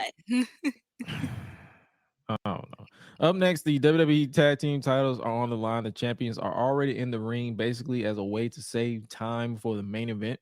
Los Guerreros got a full entrance. Love that low rider from Eddie. This was Los Guerreros' first match together since Chavo's injury. Both Eddie and Chavo had their chance to show off what they can do against the champions. Both back from commercial break, and Los Guerreros are in full control of the champions still, with Eddie just looking so smooth in the ring every time I see that man wrestle. I'm still mad that I took my break during when he was at his peak. Like I remember him in 99, 2000, but then I took a break from wrestling and came back in 06 and he was long dead. After a while, the champions found a way to bounce back with Shelton Benjamin hitting a super kick on Chavo Guerrero's previously injured bicep. And it was that kick where the champions found it was a super kick where the champions found their target. Eddie finally got the hot tag after a brief misstep from the ref not seeing it. You know that whole gimmick where they tag, but then the ref don't see it and they pull him back, and he went crazy. Eddie was about to hit the frog splash, but he rolled through because Charlie Haas got out of the way and he took out Haas. And a frustrated Haas grabbed two steel chairs, one as a way to distract the ref long enough for Shelton Benjamin to hit, or at least attempt to hit Eddie with the other one. But Eddie ducked, and Chavo came out of nowhere and clipped the hell out of Shelton's knee. I'm like, bro, you literally just took this whole man's kneecap.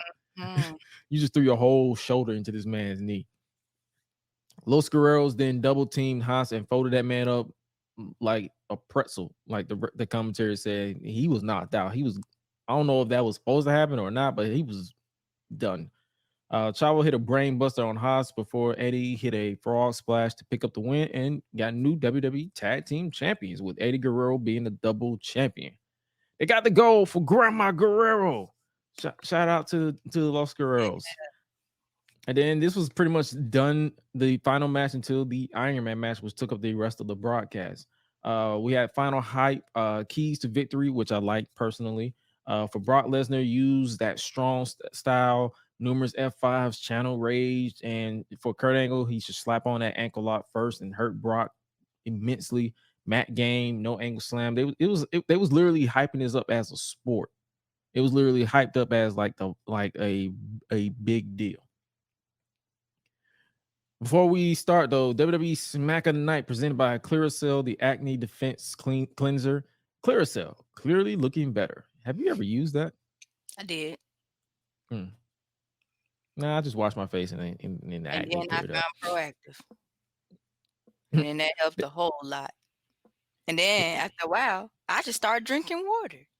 Yeah, that can help. I was like, a lot. you know what? I'd rather do that than, try to waste all my time trying to do this and do this washing, this moisturizer. No. Not saying that's bad, but I don't Still moisturize. I still moisturize. I still have to moisturize.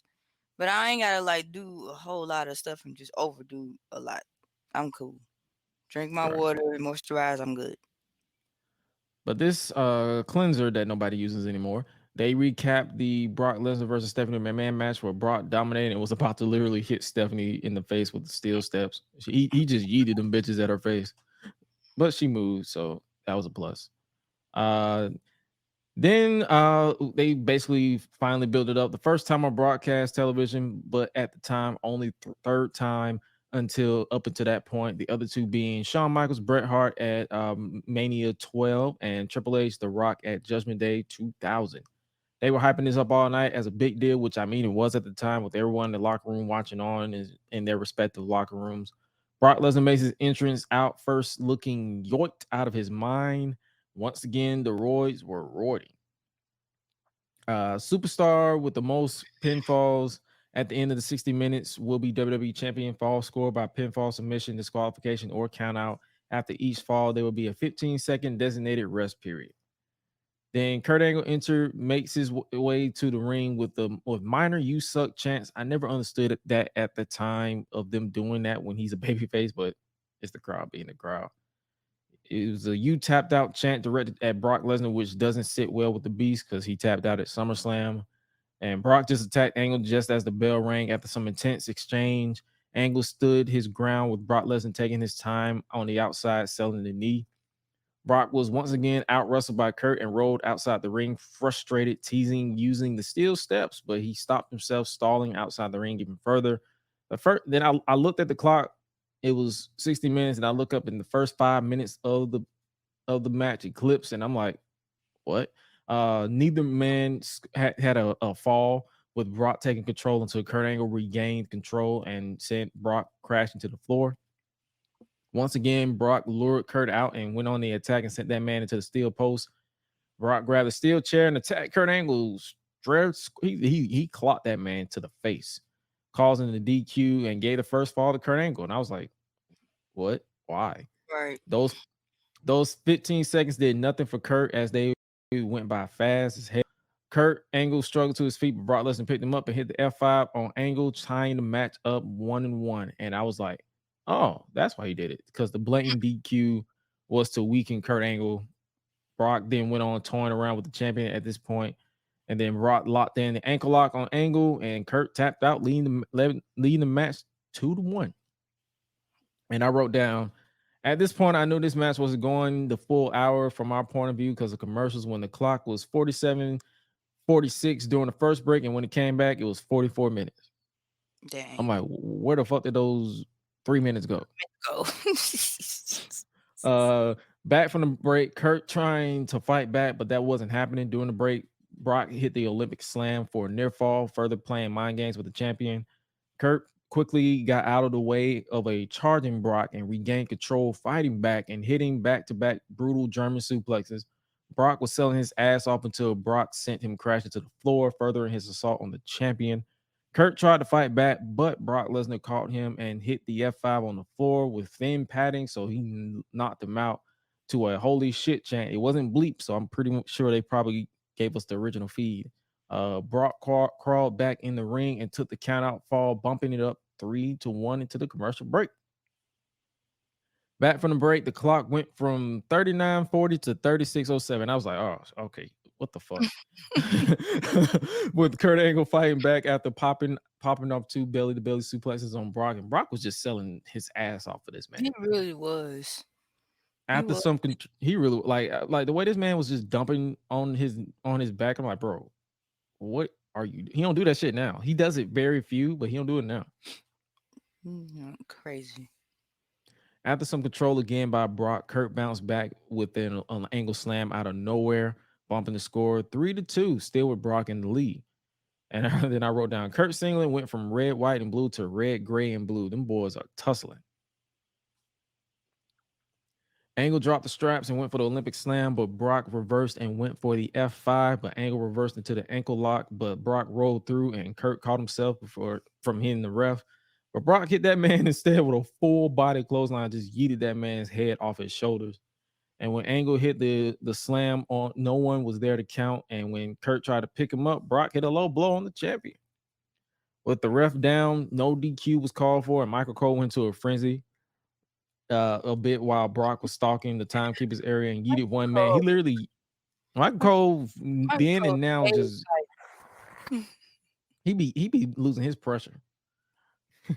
That man stay like if it's Dominic Mysterio or Brock Lesnar, he just yelling at anybody. Um, but Brock yeeted this man from the timekeepers area. Like he literally just threw that man halfway out there, but he picked up the title belt. Brock Lesnar hit Kurt Angle with the belt to the skull, knocking him out before literally tossed, like he literally grabbed this man up, kind of like he did at Extreme Rules in 2012. He literally picked this man up by his pants and just tossed him into position. And Brock Lesnar pinned Kurt Angle to bump the score 4-2. And that was another commercial break. And back from the commercial break went from 29:10 to 25:05 with Angle still reeling until they're fighting back, sending Brock shoulder first into the steel steps. And then I wrote down that missile drop kick that Kurt hit on Brock in the chin. Like he literally just threw his whole body. After more intense back and forth, Brock Lesnar went to bring steel steps back into the ring, but Kurt Angle drop kicked the steel steps into the face of Lesnar with those steps just flying halfway across the floor. Kurt tried to pick up the fall, but Brock kicked out, and then Kurt regained control with 18:30 on the clock into the next commercial break. And then back from the final commercial break, the clock went from 18:17 to 14:28. We just lost 4 whole minutes of this Iron Man match with Brock Lesnar now up 5-2. And all I could write down was, all right, what the fuck is going on?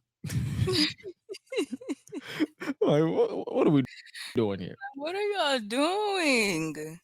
Like, what's this time going? What are we doing here? Like, how long were these commercial breaks in 2003? I'm crazy. Michael Cole said, here's what happened during the break. Brock Lesnar hit a massive superplex on Angle and Brock gained the pinfall. And now we're less than 15 minutes. And I'm like, all right, let me just stop paying attention to this because I feel like this clock is going to annoy me. Brock was going for an F5 into the ring post, but Kurt reversed it and hit his own version on Brock. He barely broke the 10 count. Brock was selling the hell out of that bumper to knee. And I would too, because that did not look fun. In the ring, Kurt Angle locked in a single leg Boston Crab on Brock to the damaged knee, but when Brock made it to the ropes, Kurt pulled him back into the ankle lock, but Brock once again made it to the rope. And an overzealous Kurt Angle was caught midair by Brock Lesnar, and he was hit with another F5. And after some selling and delay from Brock, Kurt Angle kicked out at 2. Brock was climbing to the top, shades of his WrestleMania crash and burn, but Kurt bounced up and hit an avalanche belly to belly for the pinfall, taking the score 3-5 of Brock still in the lead. And then I look up again at the clock. Less than 10 minutes, somebody is lying. After another brief exchange between the two, Kurt Angle grabbed the ankle again for the ankle lock, and after some fighting, Brock Lesnar finally tapped with it going 4-5. And then they had Michael Cole hype up that UPN. Remember UPN would allow them overtime if they were tied, and I already knew that was cap. I already knew. Stop the cap. With less than 4 minutes on the clock, I was like, "What the fuck?" When I saw that, I said, I literally was like, okay, it's time for me to just skip a little bit. No. You didn't have to skip. That's the funny thing, because it went from 10 minutes to 4 minutes. They literally cut down, like they literally skipped the whole. I was like, all right, what the fuck going on? With less than 4 minutes on the clock, Kurt Angle is scrambling to force Brock Lesnar to tap out again. And I'm looking at the clock and I'm like, why is this dude going for submissions? Whoop his ass and pin him, Kurt. I was literally into this match. I was like, bro, why are you going for submissions? Whoop his ass. Kurt getting frustrated with Brock running away. 60 seconds on the clock, and then Kurt for some reason still going for the German suplex. I'm like, pin this man. What are you doing? Lesnar grabbed the ref out of desperation and hit a low blow on Kurt. And I was like, all right, you motherfucker. You're done, Kurt. And with 30 seconds on the clock, you would think 30 seconds on the clock, Kurt would go for a schoolboy. He would go for an ankle slam, a German. This motherfucker went for an ankle lock. Like, bro, right? He already didn't tap out. I'm like, bro, he went for the ankle lock for some reason, but Brock won't tap, and the bell rings with the time running out on Kurt Angle. awarding the win to Brock Lesnar because this dumbass went for a submission instead of a brutal attack and then pinned him and went tied him up. Nope. Like, come on, my guy. I wrote at the end of this match, I wrote down, Kurt, you dumbass, why didn't you just whoop his ass and pin him? Brock Lesnar survived the Iron Man match, and the show ends with Brock Lesnar as the new WWE Champion and Kurt Angle frustrated in the ring. And that is SmackDown. But my overall thoughts on this show, literally, it was fun for what it was. Like, I wasn't bored. I literally watched the whole thing without looking away. It wasn't an hour. I can tell you that right now. That Iron Man match was probably that Iron Man match was probably 20 minutes. That's what I'm saying. It wasn't no hour. Like every time I look up and down, it was like the time just went down and down and down. I'm like, all right, somebody lying. Somebody lying. Oh, hour on the little thing. I said, this ain't no hour. No, like I sat through the whole thing. I'm like, this is not an hour. This is literally 20, 30 minutes, if that. But that is SmackDown from 2003. I enjoyed it for what it was. Like I said, fun show. We might do these reviews more often in the future, especially during season 2. So make sure you guys keep logging. It concludes your retro review for SmackDown 2003 60-minute Iron Man match. That's some bullshit.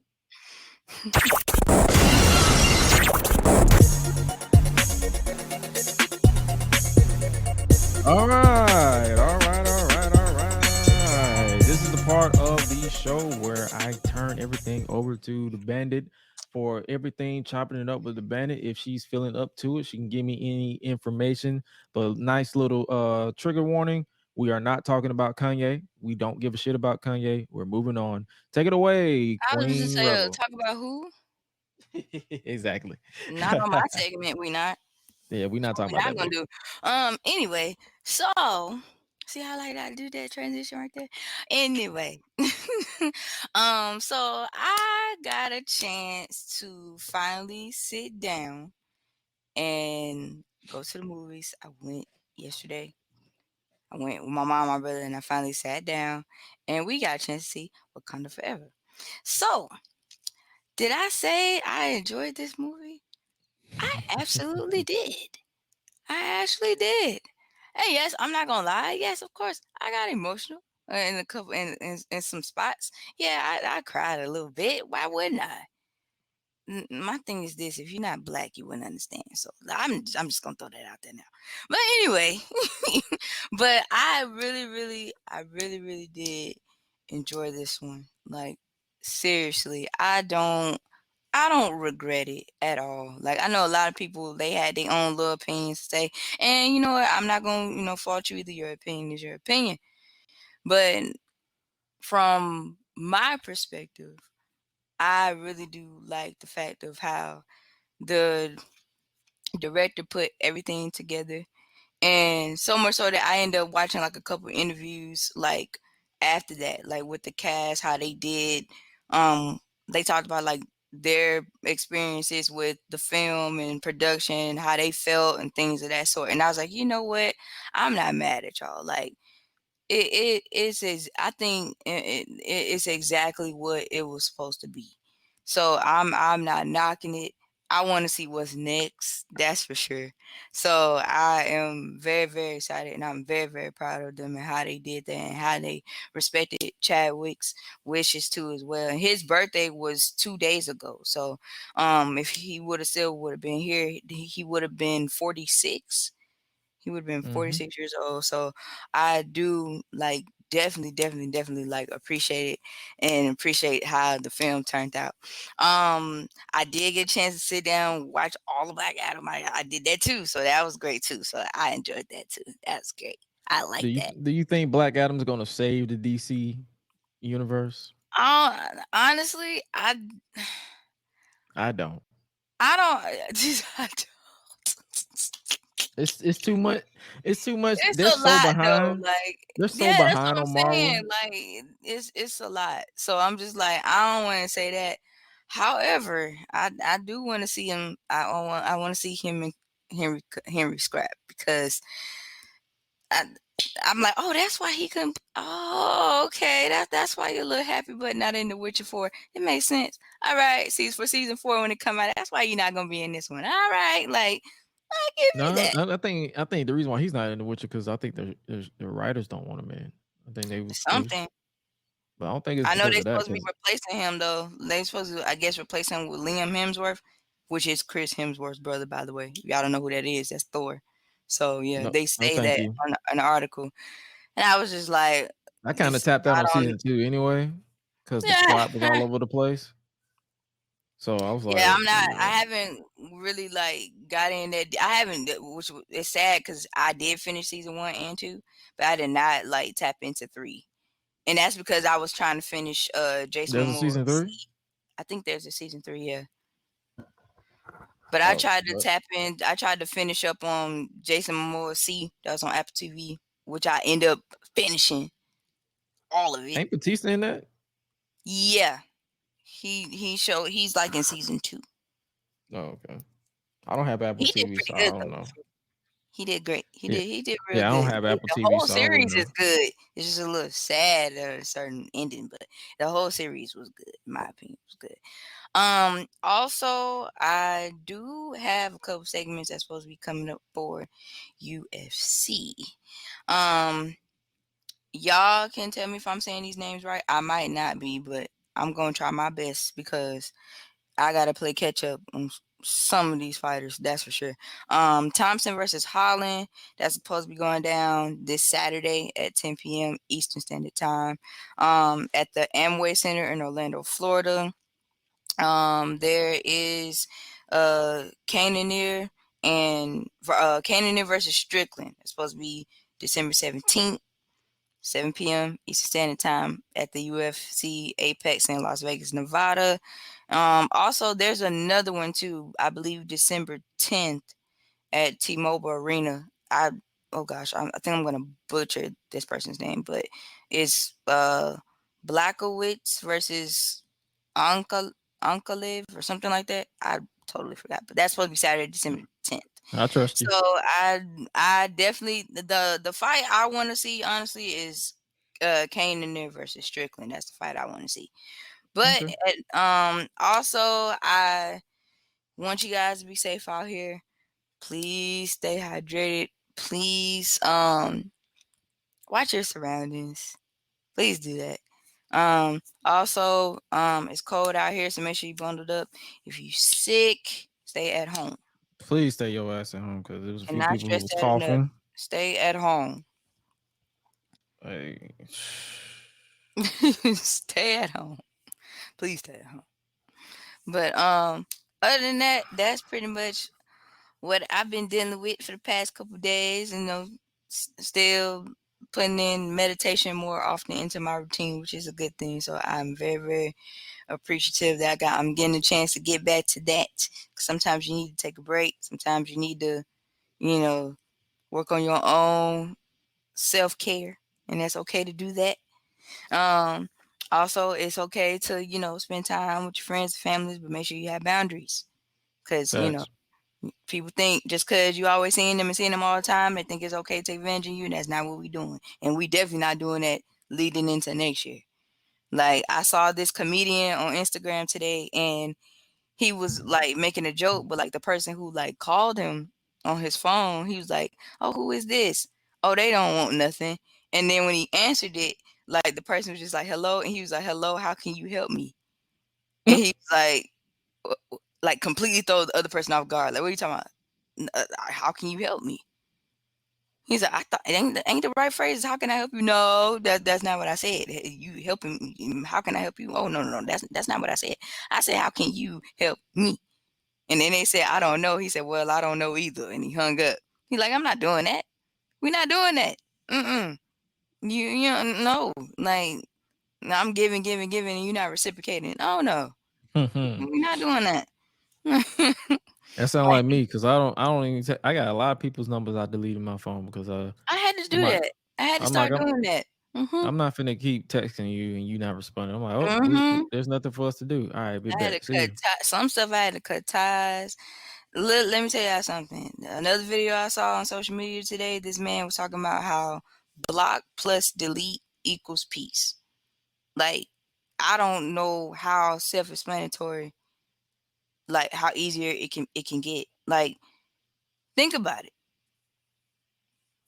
Sometimes you have to move yourself away from people who are toxic to your health and toxic of your energy. If they're not trying to help you and benefit you to be a better version of you, cut them off.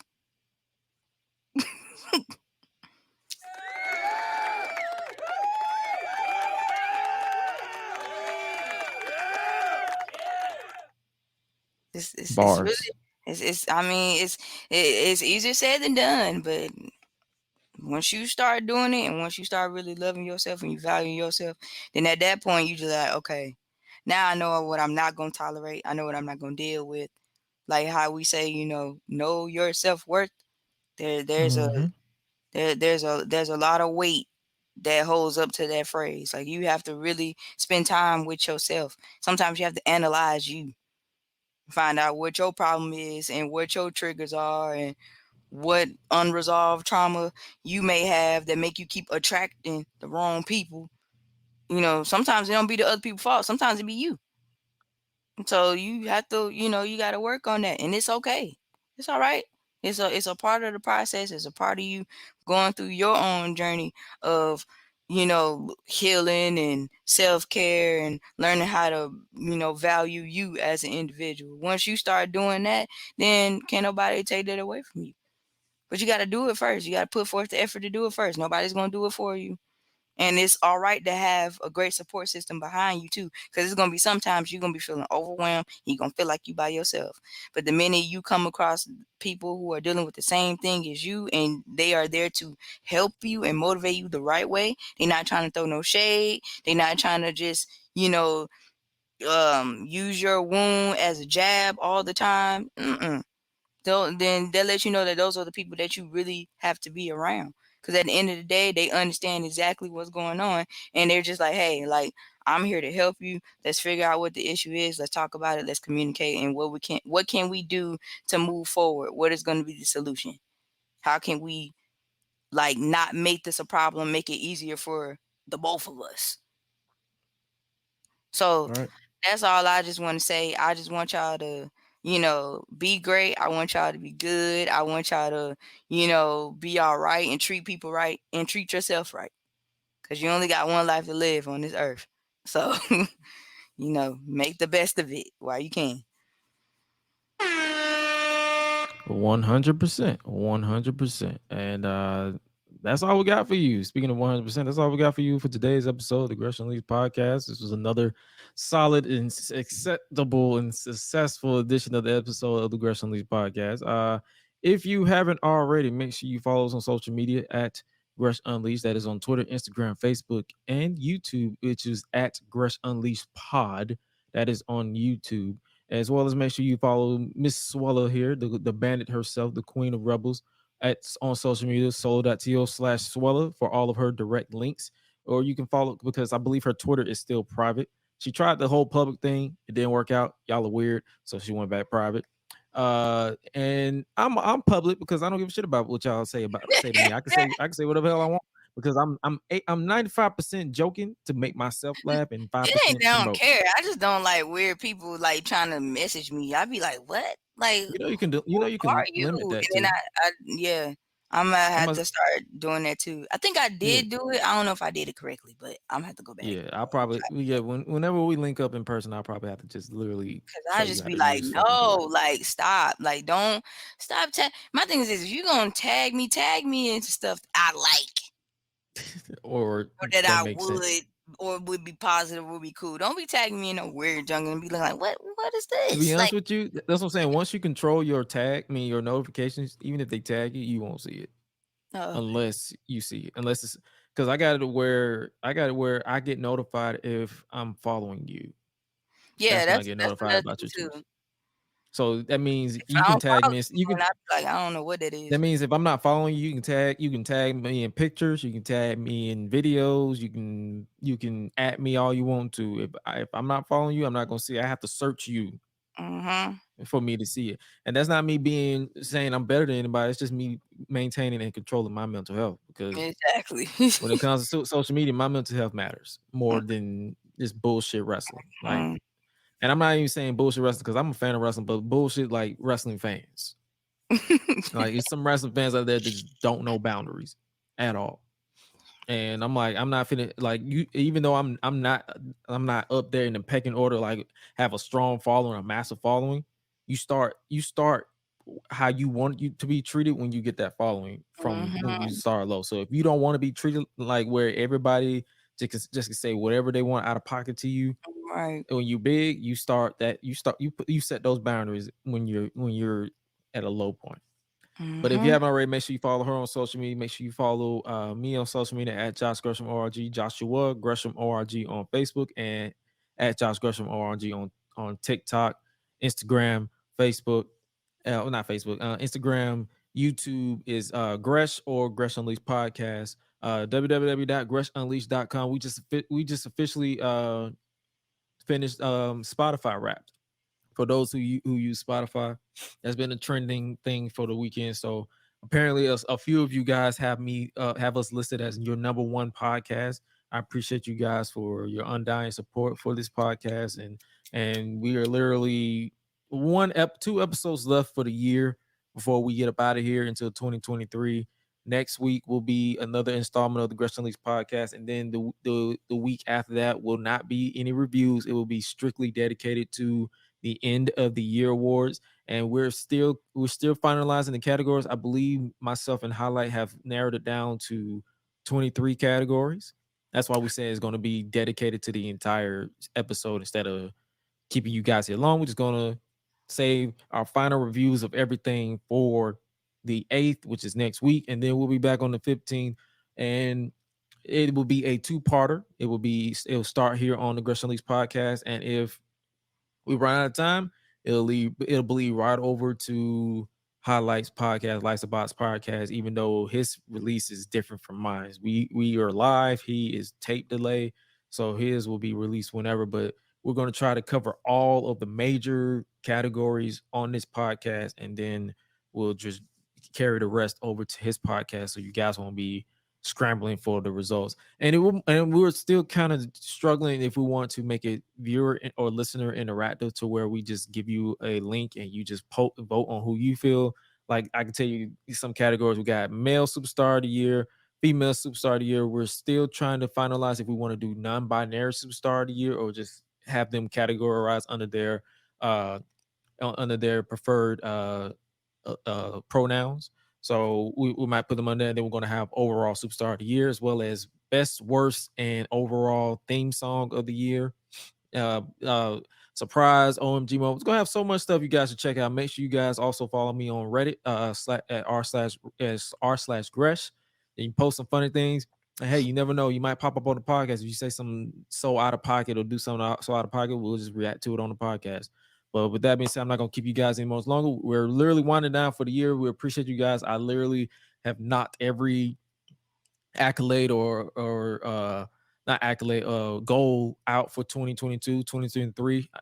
What I spend for these next 2 weeks is basically making goals for 2023. And with that being said, you guys stay safe out here for the holidays. Happy early birthday, Mom. Even though you probably don't listen to it, but happy early birthday. Her birthday is on Saturday. We're going to celebrate it on tomorrow. So more than likely, I won't watch SmackDown on Friday, or I'll probably watch it after I'm done. But we're going out to celebrate on Friday, and then Saturday I'll be celebrating Highlight. So much, and then on Sunday I'll be working. I'll be rapping for another show, and then I'll be prepping for another show, and then on next week I'll be out of town, and I'll be right back here in time for next Thursday for the Gresh Unleashed podcast. And with that being said, like I said, you guys stay safe out here in these streets, and remember to always eat, sleep, flex, and repeat. We out. Be breezy. Bye, y'all.